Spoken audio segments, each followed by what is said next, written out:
السلام علیکم ورحمۃ اللہ وبرکاتہ۔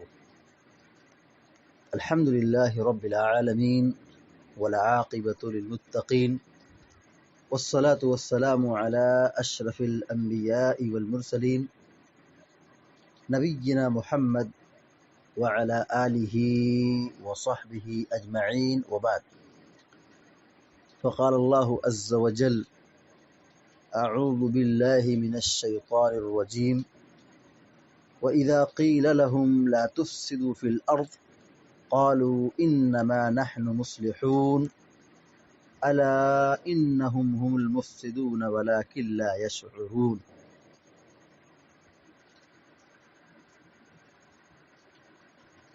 سورۃ البقرہ کی آیت نمبر 11 اور 12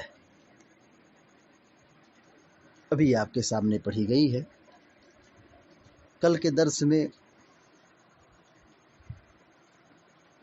11 نمبر کی آیت پڑھی گئی تھی۔ وَإِذَا قِيلَ لَهُمْ لَا تُفْسِدُوا فِي الْأَرْضِ، اللہ رب العالمین فرماتا ہے جب منافقوں سے کہا جاتا تھا کہ تم زمین میں فساد نہ مچاؤ، قالوا انما نحن مصلحون، تو یہ کہتے تھے کہ ہمیں لوگ اصلاح کرنے والے ہیں۔ اللہ رب العالمین اس کا جواب دیتا ہے: الا انہم هم المفسدون، سنو حقیقت میں یہی منافق لوگ فسادی ہیں، یہی لوگ فساد مچانے والے ہیں۔ ولکن لا یشعرون، اور لیکن انہیں شعور نہیں ہے، علم نہیں ہے، انہیں پتہ نہیں ہے۔ اس آیت کریمہ میں اللہ رب العالمین نے منافقوں کی اس سوچ کا تذکرہ کیا ہے، اس فکر کا بیان کیا ہے کہ یہ لوگ فساد کو اصلاح کا نام دیتے ہیں، فساد مچاتے ہیں، فساد مچا کر کے فتنہ برپا کرتے ہیں، اور خود اس فساد سے اپنے آپ کو بچا کر نام کیا دیتے ہیں کہ ہم لوگ اصلاح کر رہے ہیں۔ مسلمانوں کی صفوں میں پھوٹ ڈالنا، مسلمانوں کی بات کو دوسروں تک پہنچانا، دل میں کفر کو چھپا کر بیٹھنا، نفاق کو چھپا لینا،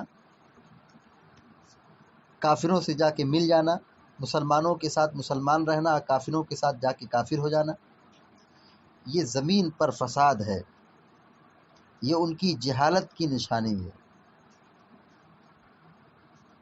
تو اللہ تبارک و تعالیٰ نے کہا حقیقت میں فسادی یہ لوگ ہیں، حقیقت میں فسادی یہ لوگ ہیں، گرچہ وہ اپنا نام مصلح رکھتے ہیں اور یہ کہتے کہ ہم لوگ اصلاح کر رہے ہیں، ہم لوگ فسادی نہیں ہیں، اصلاح کر رہے ہیں۔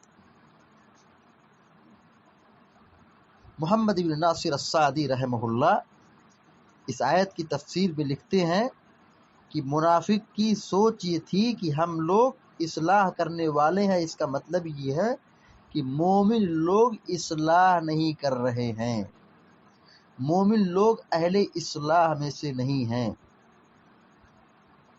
یعنی فسادی وہ لوگ ہو گئے۔ تو اللہ رب العالمین نے اس آیت کریمہ میں واضح کر دیا کہ حقیقت میں فسادی وہ لوگ ہیں جو زمین میں فساد برپا کرتے ہیں، اللہ کی مخالفت کرتے ہیں، اللہ کی آیتوں کا انکار کرتے ہیں، مسلمانوں کے راز کو فاش کرتے ہیں، اللہ کے راستے سے روکتے ہیں، اللہ کے اور اللہ کے بندوں سے بغاوت کرتے ہیں، دھوکہ دیتے ہیں، قتال کرتے ہیں۔ اس سے بڑھ کر کے فساد دنیا میں کوئی نہیں ہے، اس سے بڑھ کر کے فساد کوئی نہیں ہے۔ سب سے بڑا فساد یہ ہے کہ اللہ کی آیتوں کا انکار کیا جائے، اللہ کے راستوں سے روکا جائے، اللہ کے بندوں کے ساتھ، اللہ کے ولیوں کے ساتھ بغاوت کی جائے، ان کی زمین کو تنگ کی جائے، یہ زمین کا سب سے بڑا فساد ہے۔ اور اس معصیت اور اس فساد کے نتیجے میں اللہ کا عذاب آتا ہے۔ اس فساد اور اللہ کی معصیت کے نتیجے میں اللہ کا عذاب آتا ہے، جس کے نتیجے میں یہ زمین کی چیزیں اور زمین کے دانے، اناج، غلہ، یہ سب کیا ہوتے ہیں؟ ضائع و برباد ہو جاتے ہیں۔ تو یہ آفت و مصیبت فساد کی بنیاد پر آتی ہے۔ یہ عذاب جو آتا ہے یہ انسانوں کی معصیت کی بنیاد پر آتی ہے۔ وَلَٰكِن لَا يَشْعُرُونَ، اللہ رب العالمین نے کہا یہ فسادی ہیں، یہ فساد مچاتے ہیں، لیکن انہیں معلوم نہیں ہے۔ وَلَٰكِن لَا يَشْعُرُونَ، لیکن انہیں شعور نہیں ہے، پتہ نہیں ہے۔ آدمی کی جہالت اس قدر بڑھ جائے، آدمی کی جہالت اس قدر بڑھ جائے کہ وہ آدمی اپنی جہالت کو نہ سمجھ پائے، اس سے بڑی جہالت کوئی نہیں، اس سے بڑی جہالت کوئی نہیں ہے۔ تو معلوم یہ ہوا اس آیت کریمہ سے کہ منافق لوگ زمین میں فساد مچاتے تھے اور اصلاح کا ڈنکا پیٹتے تھے کہ ہم لوگ فسادی نہیں ہیں۔ اللہ رب العالمین نے واضح کر دیا کہ یہی لوگ فسادی ہیں، چونکہ ان کے پاس شعور نہیں ہے، علم نہیں ہے۔ تو آدمی کے پاس علم نہ ہو، آدمی کے پاس جہالت ہو، اور اس کی جہالت اس قدر بڑھ چکی ہو کہ وہ اپنی جہالت کو نہ سمجھ پائے، تو اس سے بڑی جہالت دنیا میں کوئی نہیں ہے۔